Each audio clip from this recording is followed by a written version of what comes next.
Yung baby turtle na yun, sir. After 30-35 years. 30?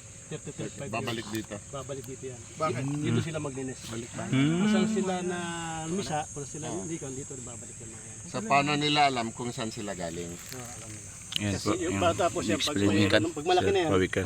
more than 60 kilos or 150 kilos, babalik dito yan. Tapos nilalagyan namin sir ng tag. Para anytime, kahit saan sila mapunta, Balik sila. alam nila kung saan galing. Galing ng Yung bayan, iba, yung iba diretso sa Hong Kong. Hong Kong, Hindi, yan, kasi mga yan. kinakain eh. Inulit tapos kinain.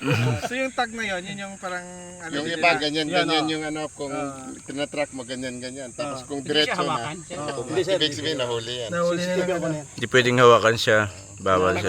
May hawak talaga, mayroong proper na hawak dyan. Sensitive yan. Pakita mo kuya kung So paano. ibabalik, Hawak dyan, ganito ang ibabalik proper natin na yan sa hawak. dagat Ito. para lumaki sila. Yan ang proper na hawak dyan. Tapos kinakailangan naka-gloves ka ganun.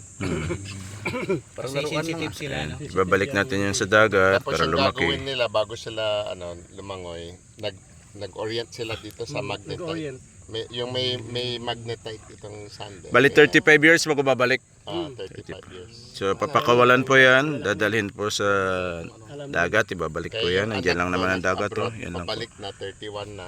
Pagkatapos babalik po yan dito sa Albay after 35 years. Galing. Ganun po sila na alala nila yung pinanggalingan nila. So may ano Tayo dapat, sabi nga, ang hindi marunong lumingon sa pinanggalingan ay hindi makakaparoon sa kanyang paroroonan.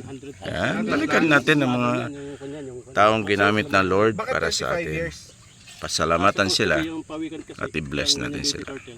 Good morning, biyahe ni Lors. Para sila magkuhan yung lumaki, Subscribe. para sila mag-hatch na kuhan yung sa labas. Nong Henry, subscribe. Kaysa sa